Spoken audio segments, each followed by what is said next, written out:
So I already did a brief introduction about you, Oh, but I would love to just pass it on to you, and you can share whatever you want from your um, education, previous backgrounds, experiences. Where have you called home? Where did you go to school? Anything that you want, and then I might jump in there and ask you questions. okay, okay. Well, I'm a Vancouver kid. I grew up in Vancouver, went to Yes. NESCA in Nova Scotia, graduated from NESCA, and lived in Vancouver for a long time after that. It was cheaper to live in Vancouver in those days than it was, Yes, of course it was. you can believe it. And late, pardon me, in the late 80s, we married and we moved to Seattle, where we live almost 9 years. Okay. Wow. I studied, but that's where I became a at first I wasn't allowed to work in the US, so I managed to beg my way into. I volunteered for the first Seattle Snack Conference.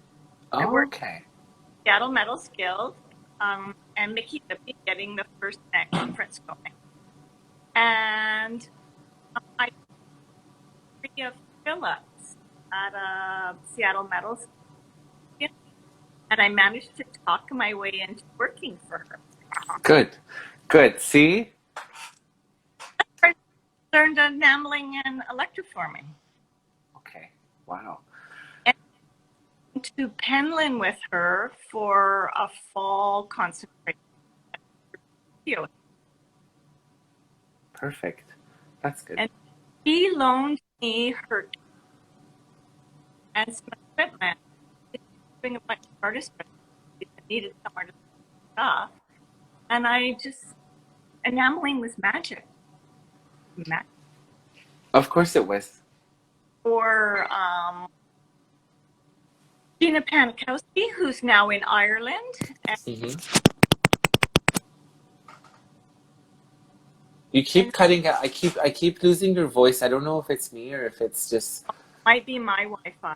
I've got poor okay. Wi-Fi also. We've got pretty Okay. poor. Is that better if I sit a little closer? Yes. Yeah, yeah, yeah. I can hear you a little bit better. Um, so I did different workshops in Seattle. Prep Fine Arts was amazing, and the Seattle Metals Guild was fantastic. And then we moved back to Canada in 2001.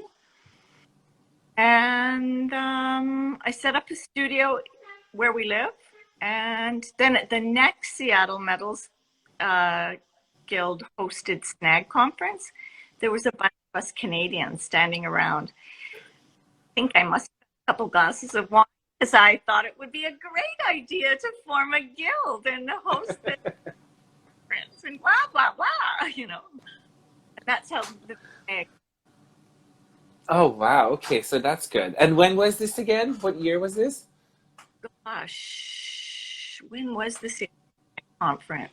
Um, Gosh, it's got to be at least 10, 12 years ago. Okay. Emily Gill and a group had a exhibition, mobile home that they brought.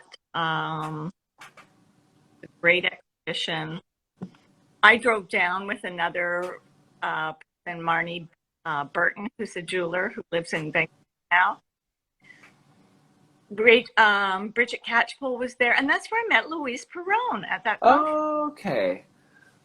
Okay. And then you guys became really good friends ever after. Yes, and I sucked her into helping me with the metals, with the Seattle's Metal Guild, the Vancouver Metals Guild, and she was fantastic as a person. That's good. So I guess it would be safe to say that you were one of the pioneers of forming jewelry organizations in Canada. Yeah, yeah. Along with Zula, Julie Kimball was really early on, and the Vancouver Community College was incredibly supportive, Good. as was Karen Marita Jones. Uh, People, she actually was the first president, and then she left to go back to school, and I stepped into the presidency. And Julie Kimball, Lexi Owen was really early on. Lexi's in Norway doing her master's. So it was a great group of people. That's amazing. It's always good to, and I always sense that you have, well, I think I met you the first time in Toronto Snag in 2013. You were there, right? Yeah. Yeah. And I always, from the first second, I kind of knew that you have such love for the community, and you were like that one person that I would see at snack conferences and feel so. I was like, okay, Jan's here, so we're all safe. You're very caring, and you always give back a lot to the community, and I've heard that from multiple people. So it's really good to have people like you. That's what I'm trying to say. So we're really happy. I think it's trying to pass it forward. The SNAG conferences and people in Seattle were so fantastic. Like Nancy Warden, who uber metalsmith out of Seattle. I was really nervous going to my first SNAG conference in Boston. And she said, talk to one person talk to one person that is one of your heroes, and talk to one person who seems more scared than you are. That's that's a pretty good advice, to be honest. That's a pretty good advice. Well, and that first conference in Boston was fantastic for me. I got picked up by 2 galleries, Velvet Da Vinci and Fichera. Quite at the time, because I hadn't been making metal work very long then. Okay. Artist, printmaker for but not metalsmith. Yeah, because I also always tell people who are hesitant about going to the conferences that it's a great opportunity for you to meet people and network. And I think, because I know you also have a big audience in the States, and then I know that you also went to school there, but I think half of the reason why you still have that audience is because you kept going and you kept renewing your network, and right? Would that be right? I did. It's both. It's, I tell young metalsmiths, show up at other people's openings. You never know who you're going to meet. Talk to people. People sort of try and pick and choose, and we can't do everything for sure, but try and support each other, and you never know whose paths cross. I remember going to an opening at Velvet Da Vinci and Elizabeth Scheiper coming over to me and saying, I really like June Schwartz's work. Would you like to meet her? She's here this evening. Oh, wow. Oh, yes. It was just unbelievable, It's top 10 experiences of my life. June was having a trunk show for 2 other artists, April Higashi, whose work I absolutely adore, and Angelina, her last name, but she's a textile artist, and we ended up having a show together years and years later in Vancouver, and the 2 were having a pop-up at June's house, and I spent the afternoon towards his house, and she showed me her electroformer, and it was all by just happening to be at an opening. Exactly. That's why I've met most of the people that even I would say a lot of the Canadian people that I've met have been through the fairs and exhibitions, or not exhibitions, like conferences and stuff in the States, because everybody goes and there's such a bigger community there. The energy is very different. So I ended up, I think, as I said, you guys I met in Toronto, but a lot of people from even Vancouver I've met. Like I met last year in Chicago. I met there was a group of people from Vancouver that I met, everybody. And it's nice. So I feel like you and Louise are pretty much my snag buddies, that I'm always sure that you guys are going to be there. And Paul McClure, obviously, sometimes if I can travel with Paul is the best. So it's like, okay, let's go. I want to make sure you get to travel with Paul. Restaurant to go to. Everybody knows that, right? Yeah. Can we also talk a little bit about your printmaking background? Sure. I focused on intaglio printmaking, so etching, little bit of dry point, little bit of engraving. And I was really fortunate when I graduated art school and moved back to Vancouver. There was a co-op print shop on Granville Island, which was really well supported by the printmaking instructors at Emily Carr. And it was under the Canada Council Artist Spaces, print shops had a separate group funding at that time, and now it's all part of Artist Run Spaces. It still exists, but I really would not have been making prints if it hadn't been that co-op. Okay. And do you still do printmaking? You do, right? Yes, I do. I managed to purchase a small intaglio press here. Okay. Okay. I don't have etching back set up, but I'm doing primarily monoprints. And I did some monoprints.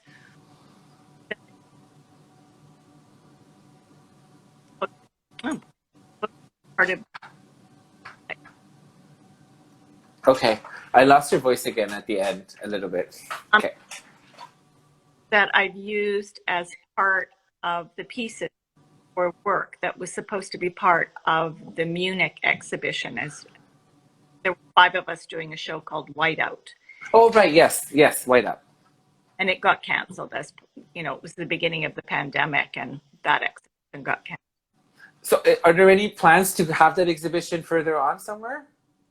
We haven't really talked about it very much. I think we were all kind of stunned. We did talk a little bit about at New York Jewelry Week, but Linda Savignon is the organizer of it. She's in Belgium along with Ria. Isabelle Bushnell is back in Paris. So it depends on what happens with international travel. Right now, we can't get into the States, so I don't know what would happen. I feel like that's the case with a lot of people where the shows everything was there, but it's just kind of on a hold. But I mean, once things get back to normal, I'm sure, because I've seen some of the work that's in that show, and it's obviously you're all great artists. So it'd be a shame not to go for it. But the work is there, and you know, God knows what's happening in a year and a half. So I'm pretty sure Linda's here, and she's like, I'm listening, Jan. She's only saying good things. Played in Belgium. Thank you, Linda. She's only saying great things, but it would be a shame. And I'm sure, knowing Linda and knowing yourself and all the other ladies that are in it, I'm sure that you're going to push it and have this show. And I will hopefully, wherever it is, I'll come. Such great energy. You know, it would be wonderful to see it. We'd originally also applied for Parcours Bijou, but didn't get accepted. So who knows, maybe put in another proposal or do something else. Or I just got, I was talking to Isabelle Fish from Rue Pigalle. She was sick that we put a proposal for the virtual shows at Design TV. So I was going to I'm talking to you, Linda. I'm going to talk to you about that and see if we want to do that.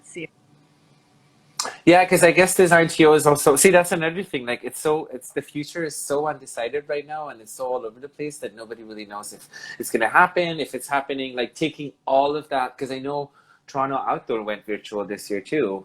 And it's a huge amount of work. Oh, yeah. And it requires a lot of manpower, energy, funding, time, all of that stuff. So, you know, but whatever's...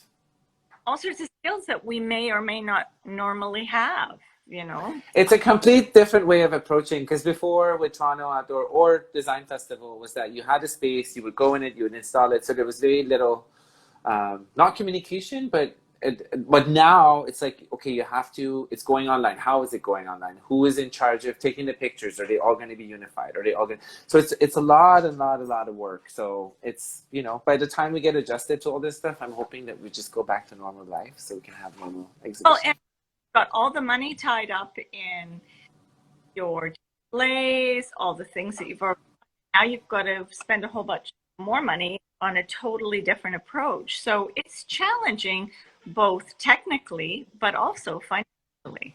Exactly. And it's a real unknown what the outcome for sales will be, as any exhibition or show. Exactly. You know, because it's also another thing. It's one thing to exhibit. It's another thing to be able to live through the exhibitions and be able to sell. And we've had a lot of discussions with everybody who's been on the show. And also I'm reading a lot of articles coming out about, you know, digital exhibitions and virtual exhibitions in general. And it's just for people who make 3D. It's not the same. You want to feel, I was reading a great article, but by Robin Wilcox, that is a curator at Craft Ontario now. and also programmer at Design TO. Right. And she was basically saying that the experience with 3D work, it's never the same because you want to approach it with your body, especially with jewelry, things like that. You want to see, not that you're also going to wear a lot of the pieces, but you want to feel it in the space. You want to get the feel of how it's made, the finishing, the cleaning. What do the materials feel like? Move, reflect light, all those things. And a static photo doesn't really do it. No, because it's just showing one side, maximum of 3-4 angles, unless it's a 360-degree picture, which is again going to be costly and also doesn't have the same feeling. You get what I'm saying? Yeah, exactly. My other question for you, because I was just thinking that Guyane, I think Guyane's also listening. She also has a printmaking background. And we talked about her also moving into enameling, because I think it's such a nice, it's very different, obviously, but it's also such a nice complement to move from printmaking to enameling. And especially with you have also a very wide range of work that I've seen, but there's a sense of calmness to your work. There's a sense of very organic, although you also do some geometric shapes sometimes, but it's very organic, it's very approachable. So tell me a little bit about that transition from printmaking to enameling. The color in the was,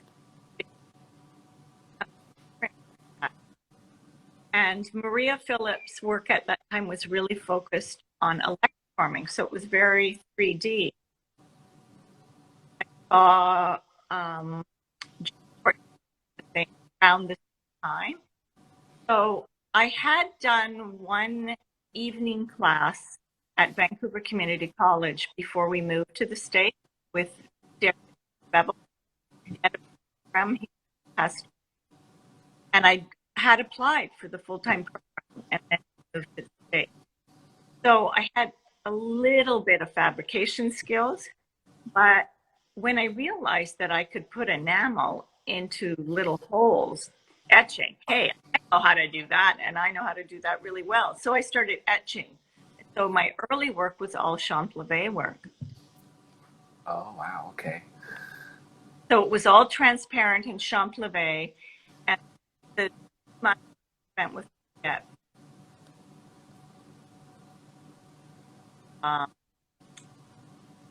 Obviously, quite a bit of electroforming, but also did a lot of forming. So then the next body of work was a lot of form.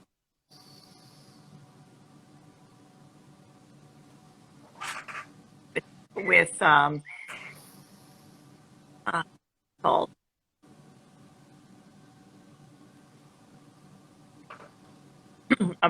raising onto sinus fatal stakes to raise forms into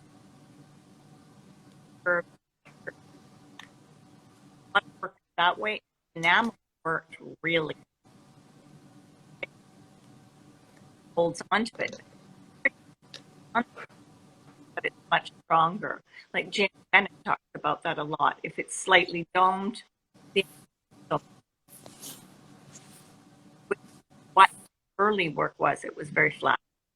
Yeah, Linda's saying also too, I thought it was just me, but your voice keeps cutting out, so I didn't really hear a lot of that last few sentences that you said. If it's my wife, our Wi-Fi isn't great, so that it could be. Oh, that's a little bit better. That's a little bit better. I've got my speakers blocked. Is that better? Yes, that's better. Okay. Perfect. So the early work was flatter because it was etched. So then when I learned more about forming, it became more three-dimensional. Okay. And so even with a slight dome, like Jamie Bennett talks about how much stronger the enamel is if it's slightly domed. Yes. So in the last year, I've started chasing into the work and using really, really fine mesh enamels, many, many coats of fine mesh enamels, because once you stretch the metal like you do with chasing, the enamel doesn't stay on it as well. It can pop off. Okay. So I figured out a couple years ago, I had a residency at NESCAD, and I really set up a very tight parameters for myself and really explored using just one color. That's where the white work really came from. Okay. And fine mesh enamels. And that's sort of how I perfected it, staying on the chased. In a class, I'd had a student, a fabulous chasing and repoussé artist, Megan Corwin, and I couldn't troubleshoot it for her. And I thought, oh God, I got to figure this out. Why isn't this working? And so that's sort of how I figured it out, with those marks that are all about the snow and the pine needles and the ocean. Okay. And now that's led me back to electroforming. I've set up my electroformer again, and that's what I've been playing around with. Not all that successfully, I must admit, during the pandemic, though. Okay. But that's sort of what I'm playing around with. Well, at least you're playing around with it. I'm sure, because I don't have a lot of knowledge with enameling, but I think it's a lot of try and error with enamel. You just have to keep on trying and trying and trying until you get to that point that you want it with the color, how long you leave it, what's the, how many layers you need, all that stuff. So sometimes it's a little bit, you just have to do it. So it's good that you're doing it. It is a lot of trial and error, and really, people will email me questions, and it's like, I don't do that technique. I don't use that enamel. I really don't know. Have you tried this? Have you tried that? And I often I don't teach a lot, but the few classes that I do teach, one of the most wonderful gifts that Elizabeth Turrell, British enamelist who I did a workshop with, gave me was to have a really, really tight notebook about what you do and really document what Yes. Sometimes Absolutely. I did and I kind of forget, and then I have to go back and try and recreate, like, oh God, what was that temperature? Exactly. But it has helped me, develop other techniques, but also problem solve. Oh yeah, I'm sure, because it's one of those things. I mean, with especially my line of work, I don't really need to take notes. But when I was taking enameling classes, because we're all like, oh, I'll remember that. 2 seconds later, it's gone. I'm like, I don't even know what color it was. I don't know how many minutes I put it in. I don't even know how old I am sometimes. So I'm like, I can't remember it, So maybe it's somewhere here too. I had a little notebook that I just took all the notes. Exactly. And that helped me a few months ago when Faith gave me a little enamel kiln to do it. I just went back to my notes because I was like, I don't remember. I didn't even remember I had to clean the metal. There's so many things that for you it's very different because you've been doing it for so long. But I think that writing those down is definitely a big, big problem solving tool. Well, in the body of work that I've done, like if I went back to Champlavet work, I don't think I'd remember now how I did it. So grateful to have those notes. Yeah. I know. What I'm doing now is very different than what I did 10 years ago, 15 years ago. So who can remember all that? You can, exactly. You can. Honestly, it's like, and I say it every time. I'm like, no, I'll remember. Literally 2 minutes later, no idea. Yeah. No idea. So it's good. What did I come here for? Yeah, exactly. Who am I? Where's this? And do you teach enamel at all? A little bit. Okay. I taught workshops at Danica Design in Seattle. Okay. When Karen Marita Jones was doing the last year of her master's, I went into VCC and taught, and I went in not last year, but the year before, and did the second year students. And we were talking about doing an evening class, and it just didn't get off the ground with everything that happened. So. Yeah, I'm sure it's just okay. If you have a class, I think Linda also said, I want to take a workshop in your new studio. So if she came there, count me in too. Okay. I'm still due for a visit to Vancouver. If my mom comes, she's going to come to Vancouver. So I'm going I think my mom said she'll probably be back there end of August. So as soon as she comes, I have to come visit her. I haven't seen her in a year, so I will definitely do that. And then do you have any, aside from Whiteout, do you have any other shows or anything that's coming up? Well, I'm in the Co-Adorn show that Vancouver, which is great. Thank you, Co-Adorn. Yes, Co-Adorn is amazing. Disruption, that was the Vancouver Metal Art show. It was open for one day and then we were locked down. But the Craft Council of BC did an amazing virtual event. I'm in a show, the group Enamel Society show that Guyane is in at the Tacoma Museum of Glass. I'm not positive if the Glass Museum is open, but it was open for quite a while, and I went down for the opening. It's beautifully installed. They've done a fantastic job. Is that available online too, or no? No, they've got a bit online, but not very much. No. Okay. And 2 years ago, I did a residency with Smitten, the Smitten, Okay. and there's a exhibition that got stuck at Cabriola College, and so they postponed it for the fall, thinking that the students would be back in the fall and get to see the exhibition. Mm-hmm.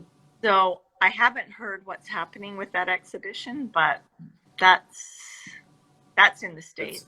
Okay. And then I'm talking to another artist here on Salt Spring. I think we're going to do an open studio exhibition in my studio in the next little bit, little kind of pop-up thing.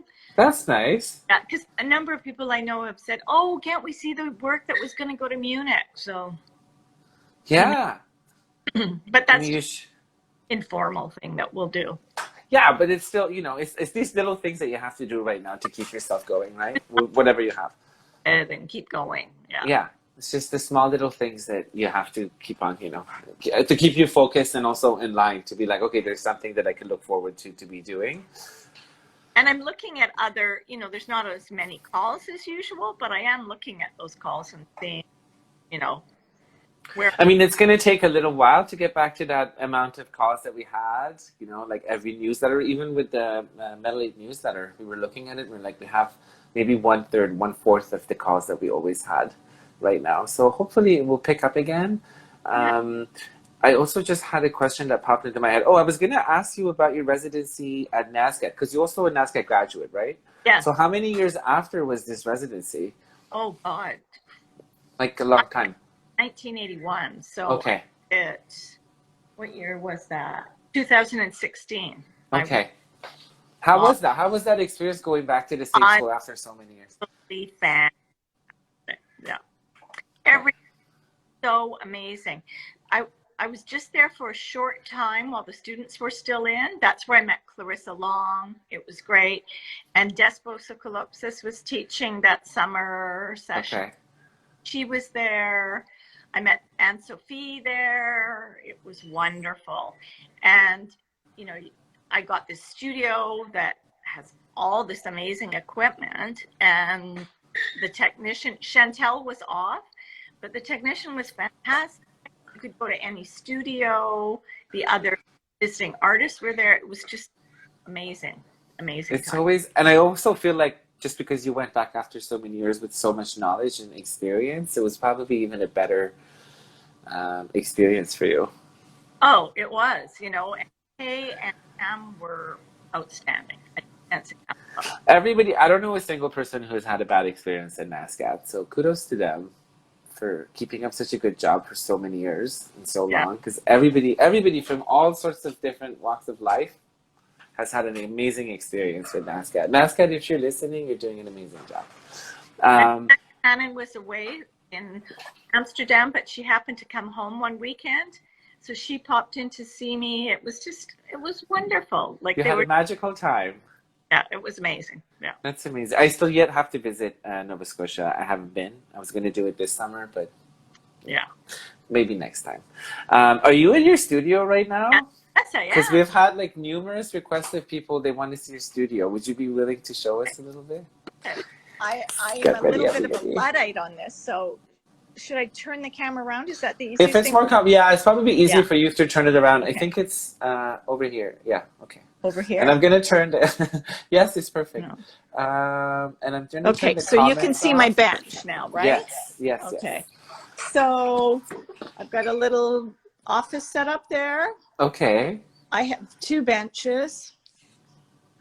I sometimes have a student or an assistant. I haven't for quite a while, so I'm using it more for wax or I do that. And then this is my bench, my soldering area, and Okay. I have a shear that I bought used, quite a good score. That's good, because shears are quite expensive. Good Yeah, for and you. you know, being rural, like when I lived in Seattle, I could just go to Pratt and, Oh, right, you and use know, but them. I don't have anything like that. There was another jeweler on the island for quite a while who I could share some tools with, but he's recently just moved off. Oh, So okay. I've got this big long counter, and I'm doing wax work here for the electroformer. And then Okay. I have these little trays that I set things out on. So one of the things I've been doing during the pandemic is kind of working on production earrings, because it'll Okay. make me come into the studio and they're quick and they're small and I can just work on them. My rolling mill's under the napkins here. It's got no wire. It's just a flat mill. Okay. And then forming and my hydraulic press. Oh, wow. Okay, you have a hydraulic press too. That's amazing. Now, not to walk too quickly. And then I have these two big tables in the center of my studio.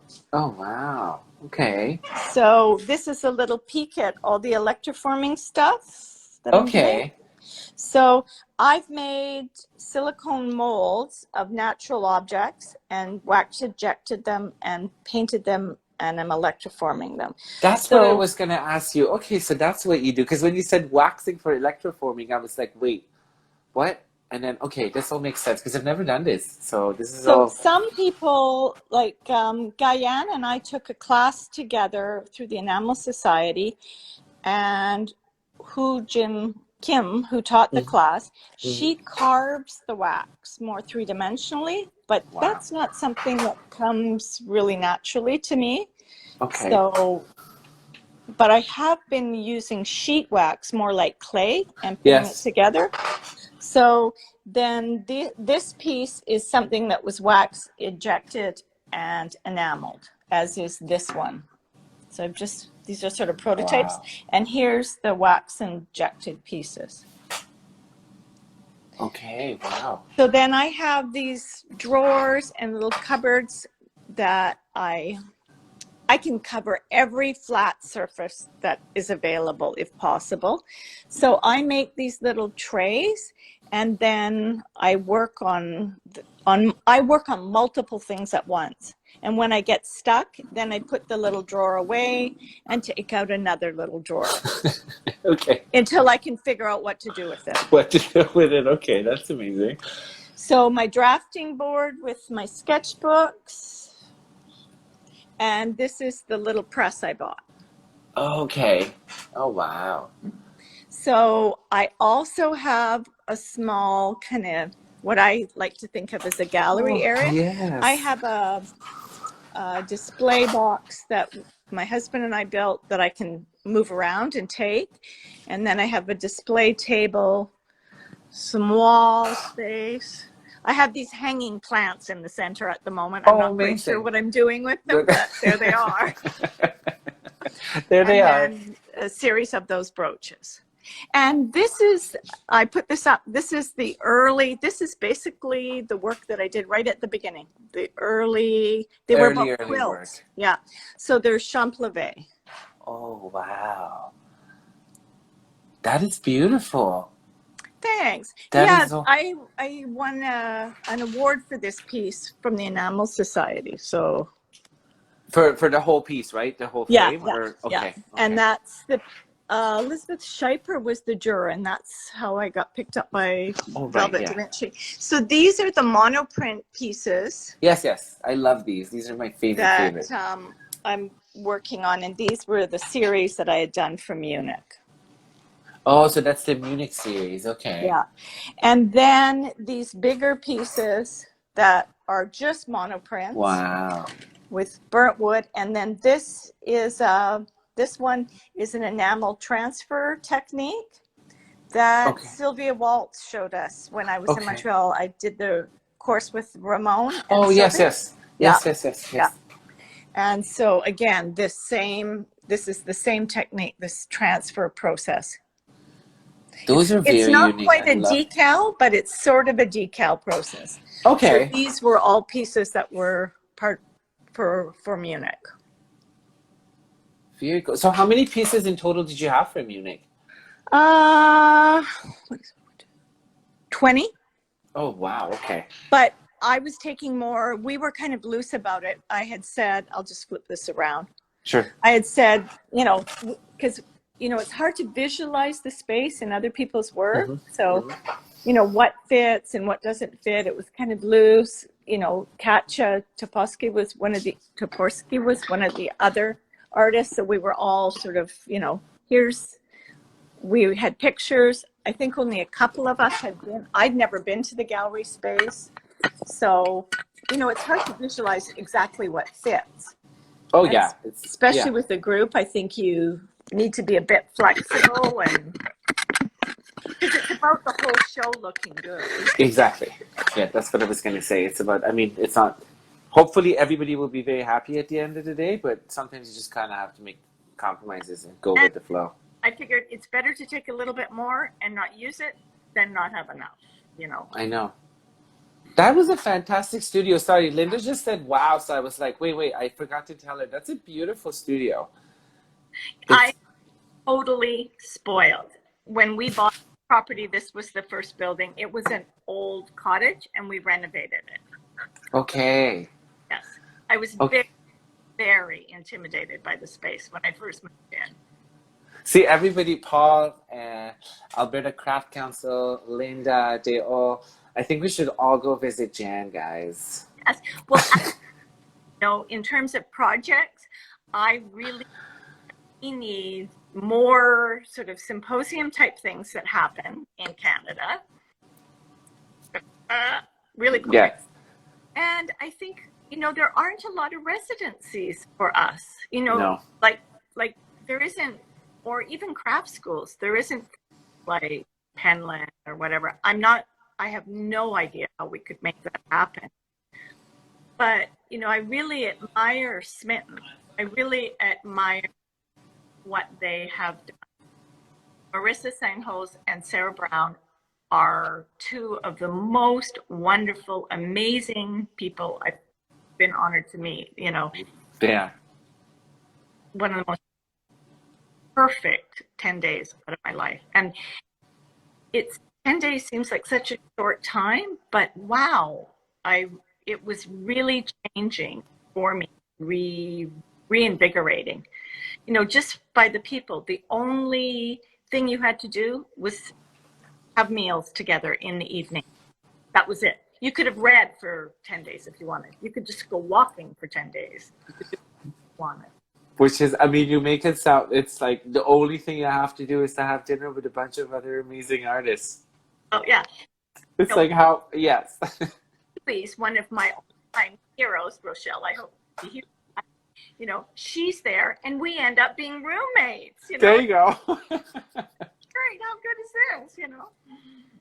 It's amazing. Well, everybody's suggesting all these, but I only honestly think that it's, I mean, we've always had the community in Canada, but it's growing more than ever right now. Yeah. I think there's more communication. There's more bridges being built between the different communities that we have.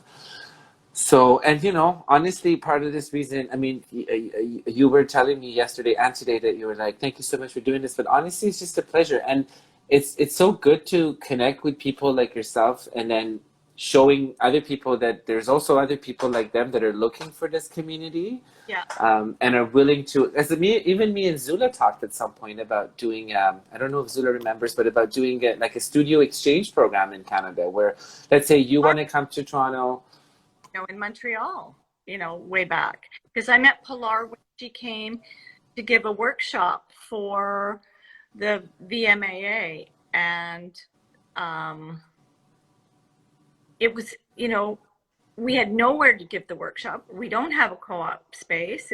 You know, everybody together to make that happen. And Pilar and I just stayed in touch, and we've seen each other a lot. She, you know, the times I've come to Montreal, she's been so fabulous to me, you know. And one time when she still had the workspace that Meriev, not Mariev, Aurélie. or Ellie. Yes. Could I just rent a bench for a month? You know, and she, oh, we should exchange. You know, yeah. So I'm honestly, I think, and one of the other problems that we have in Canada as opposed to US is the funding. We don't have even close to what the funding. I mean, I don't know right now with the new America that we're witnessing if it's still there, all that funding and stuff. But we don't have that much funding here for arts. Well, I mean, we do, but I find that when it gets to jewelry, there's a certain connotation with jewelry that everybody just thinks that we're all rich and we don't need money to do classes or workshops and whatnot. Where it really becomes that no, it's first of all, it's a really expensive field to be in. It's a constant struggle between income and expenses and all that. But if the government or if the different resources that we have are unable to fund it, then we should start with smaller projects amongst ourselves and then show them that it's not, like art jewelry. Everybody who's making art jewelry, I don't know, but I don't think very many of them are rich. one symposium that I went, never been again. Heather White and Joe Wood held it at Massachusetts Mass Art, I guess it's called. Yes. Oh gosh, it was fantastic, and that's where I met Barbara Steinman.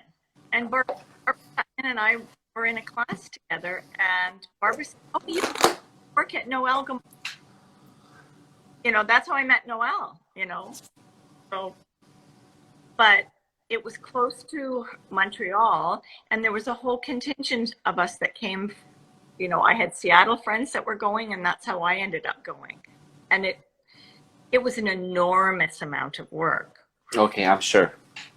So they based it very much on Kourou, and it was really, really, I think it was much work. I don't think I'll ever do it again, but it was fantastic. So the Seattle Metals Guild Symposium is much smaller, and initially it was just one day. They've now made it more. There's a couple shows, there's other things that happen, and they tie it into bringing an artist who does a class, but they've slowly built it, and I think we need, and originally it was partnered with the University of Washington. Okay. Do the, yeah. I think, yeah. And Karen Jones and I have talked a little bit about, with no definitive answer, how it's more like how could we make it happen? How could we, exactly? And we just have to keep talking about how could it happen? How could it happen, and also have more meetings amongst ourselves where, I was thinking, because Paul just said we could do a jewelry camp, and I was just thinking, I was like, oh my god, we could just right now, because it's so hard to do meetups. We used to have MetalAid used to have meetups every month or every 2-3 months, but I was like, maybe we should just have a big Zoom party. Mm-hmm. Yes. And just see, and it starts from there. People throwing out ideas. Hey, what if we do this? Hey, what if we do? And then one of those million ideas end up happening. Because that's what I was going to say. I think École de Joaillier in Montreal is doing a superb job with bringing a lot of artists from overseas to here to hold workshops and amazing workshops. And, before the pandemic, we were thinking about, one of the artists that was coming, we were thinking about then getting her to come to Toronto because it's only at one train ride away. And we're in the midst of talking where all this happened. But, they've already opened a lot of doors for a lot of people to come in. So it's a matter of just facilitating it for other people to either the artist goes to other cities or making it easier for other people to travel to Montreal, to do all that stuff. So it's there. It just needs a bit more TLC, I would say. Yeah, and we just have to be creative how we can make it happen, And sometimes it's easy to get overly ambitious. I am a big culprit of that, and I know the VMAA got a little bit burnt out by that, and we had to scale back a bit and go, okay, what really can we do, and what can we do well, But I mean, also that's part of the experience, right? Because none of us are experts at doing this, so it's a trial and error again. You do something, it doesn't, work out. You step back, you try it again, you try different things. You talk to other people, you talk to other organizations that are a bit more experienced in that. So I think we should definitely start a bigger dialogue about all this. because we have such great talents. Like the workshop that I talked about that we did with Pilar, the only reason it happened was there was a member in the BMAA, Rona Law. She lives in Scotland now. Pilar and her had met at Glasgow School of Art. So Rona was working at a jewelry store, and the jewelry store allowed the workshop to be held in their workspace. That's how we found workshop space for Pilar.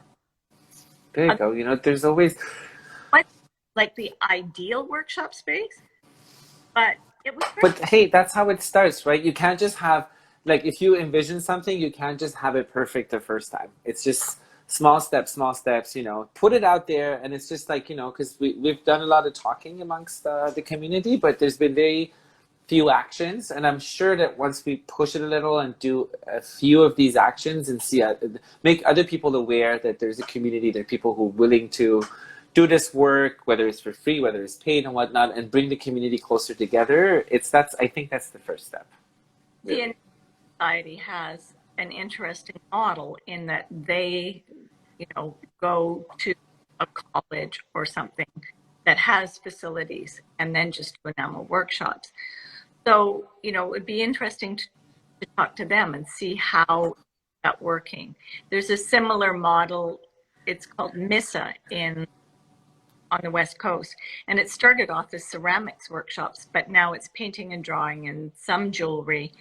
And they do it at Lester B. Pearson College, which is a private school, which isn't being used in the summer. So it's a summer program. Okay. Red Deer School, Summer School of the Arts that they put on, and Okay. they're class oriented at one. Okay. Wow. No, we have to continue this conversation. I just looked at the time and I'm like, oh my God, it's 6:22. We've been talking for, well, yeah, because Instagram is going to cut us off in about 3-4 minutes. Okay. But I was going to thank you very, very much. You're always such a pleasure. It honestly just made my day. I'm so much happier right now. I was a bit grumpy this morning. So now I'm like, nobody talked to me at home. So now I'm sure when I go out with a smile, they'll be like, okay. It was a pleasure to have you. It was a pleasure to do this. Thank you so much. I can't thank you enough, Pasha. Are you kidding me? No, honestly, you don't need to thank me. This is every single person I've had on here. It's been absolutely a pleasure, and I'm looking forward. I have 4 more people, and then I'm taking the month of August off, and then I have an amazing lineup of other artists from September. So it is a lot of work, I have to say, but none of it bothers me at all. None of it. So.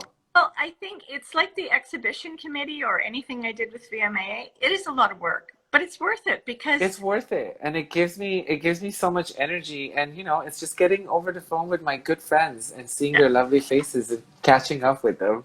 So thank you once again. I really appreciate your time, and I hope to see you soon somewhere. And have a lovely time. Thanks for showing us your studio. Thanks for showing us your work. You're welcome. I can't wait to hug you. Yeah, me too. Happy summer, everyone. Happy summer, everybody. And thanks for joining us, everybody.